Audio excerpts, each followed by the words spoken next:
hot, super hot, super hot, super.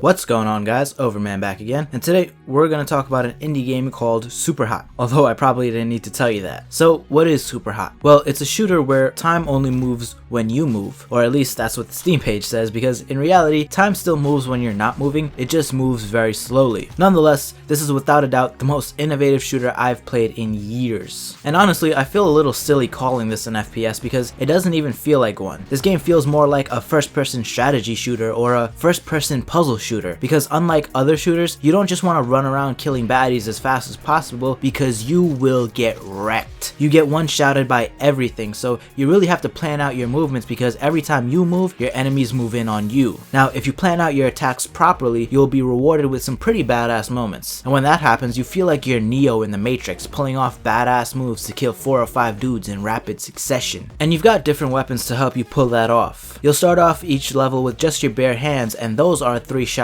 kill. Oddly though, if a bad guy hits you, you die in just one, so I don't know, I guess you have a glass jar or something like that, but for the most part, you'll be using your fist to disarm the enemy anyways, just to take their gun from them. Which brings me to the guns. There's only 3, but I really like the way they did this. Each gun feels unique, and they all have their own strengths and weaknesses. The pistol is your precision weapon. The upside of this weapon is that if you're accurate, you can get up to 6 kills with it before you run out of ammo. The downside is that it's a pistol. You only shoot 1 bullet at a time, and you have to wait a second or 2 before firing your next shot. The assault rifle shoots a burst of shots every time you fire it, making this a very easy gun to use. And if you're accurate and fast enough, because of the nature of time in this game, you can start your burst shooting at one guy, turn, and then shoot at some other guy to pick up multiple kills with just one burst. But that's pretty tricky to pull off. And the other thing is that when you shoot, time moves as if you move. And because you're shooting multiple bullets, time will move more than if you were just shooting 1 round with the pistol. So when you're using the assault rifle, you really gotta be aware of your surroundings because it's pretty easy to get snuck up on. The shotgun is obviously really good at close range since it shoots multiple pellets. And the cool thing about Superhot is that since you only need to land 1 pellet to kill a guy, you can try and angle your shots in such a way that allow you to hit multiple targets. But if you're not able to do that, then you won't be getting too many kills with the shotgun since it's only going to have 2 to 3 shots. There's also a couple of melee weapons in the game. The katana and the baseball bat. Both are 1-shot kills at close range, but only the katana is a 1-shot when thrown. The baseball bat will only stun an enemy. And on top of that, you can cut bullets in half with the katana, which really makes me wonder why they even bothered to put the bat in the game since the katana is obviously better with no drawbacks. Besides these weapons, you can pick up items that you can throw at enemies for a stun. These range from computer monitors, keyboards, cups, dog statues, and even shurikens, which can actually kill a guy. Sometimes though, not all the time. It's kind of weird. And in addition to all of these weapons, you also have an ability called Hot Switch, which basically allows you to switch into another body. This ability really reminded me of the biotic charge that the Vanguards have in Mass Effect, because you really have to be careful when using this ability. You might think that you're hot switching out of a bad situation, but you could very well be hot switching into a katana up your ass, and that's no bueno. And Superhot has 3 game modes. There's the main campaign, Endless, which is Horde mode, and a challenge mode. The campaign is pretty cool, but very short. Most people are completing it in less than 2 hours. I don't want to say too much about it because I don't want to spoil it, but I definitely enjoyed the story, and much like the gameplay, it's something different and a breath of fresh air in a stale ass industry. Endless is my favorite and by far my most played game mode of the 3 right now. You can play a variety of maps, most of which are from the campaign. What I really like about this game mode is that it doesn't put a limit on the number of kills you can get like the normal campaign does, and maps feel different and offer different challenges because of the way that they're laid out. Challenge mode is also pretty cool. You basically play through the campaign with various restrictions placed on you. There's katana only, bare hands, speed run, no restarts, which basically means that you would have to beat the whole game without dying once, and there's more. And while I'm happy to see a handful of game modes to extend the fun found in the campaign, I'm very surprised at the omission of some sort of map creator, because this game seems perfect for that type of thing. I mean, they already have this website called Kiltstagram, which allows you to upload your replays directly from the game, and this would work really well with a map creator since people could make their map in the game and then upload upload it straight to Killstagram to share with everyone else. And on the site they could show things like top 10 downloaded maps and featured maps of the month and things like that. And just talking about it makes me feel very disappointed because I could totally see myself spending hours and hours creating maps and trying out other maps from Killstagram and whatnot. I can already imagine all the cool scenarios you can set up with the game mechanics inside of the map creator. Like maybe there's a bunch of dudes unarmed all lined up in front of you and there's a gun or a katana in between you guys and it becomes a mad dash for the weapon and then you gotta pull off some 420 no scope bullshit just to kill everybody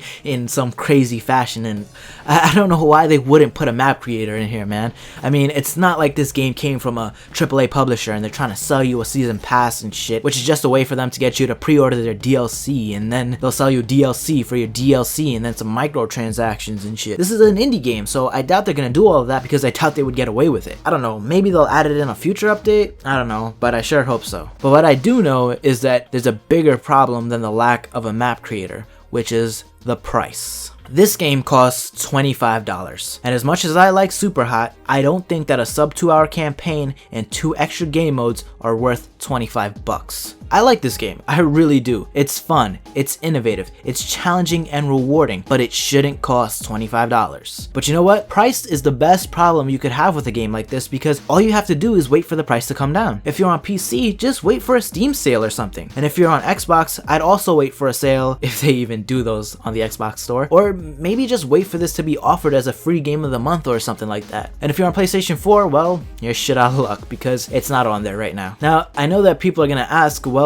how much do you think I should spend on it? $5, $10, $15? And I really can't give you guys an answer. How much you should spend on this game really depends on how much you think you'll enjoy Superhot's core gameplay loop. While I really enjoy the gameplay enough to continue to play the endless mode for a few hours a week and dabble in the challenges here and there, there's a lot of other people that play the campaign and the other game modes for a little bit and then they put the game down because they're just not interested anymore and they don't get their money's worth out of this game. I can't tell you how much to pay for it because I don't know which type of person you are, so you're gonna have to figure that one out on your own. But you know what? Even though I don't think that this game is worth $25, I don't really regret my purchase either. And I know that sounds dumb, but I've played so many games in the past couple of years and I haven't really seen much innovation, even in the good games. For example, I think that The Witcher 3 is an awesome game. It's got a great story, it's got interesting side quests and Witcher contracts, great characters, a beautiful open world, and fucking Gwent. But I don't really see anything that's innovative in that game. There's crafting, skills, loot, sex, and alchemy, but we've seen all of those things in other games. The thing that made The Witcher so good is that they did what everyone else was doing, but they did it properly, which I'm cool with, no doubt. But I guess what I'm trying to say is that because innovation is so hard to come by, I'm not salty about paying extra for it. I don't recommend to others that they pay $25 for Superhot because I feel like you can get this for a much lower price, because I don't think that this game is going to hold on to its price tag, but I'm still glad that I picked it up.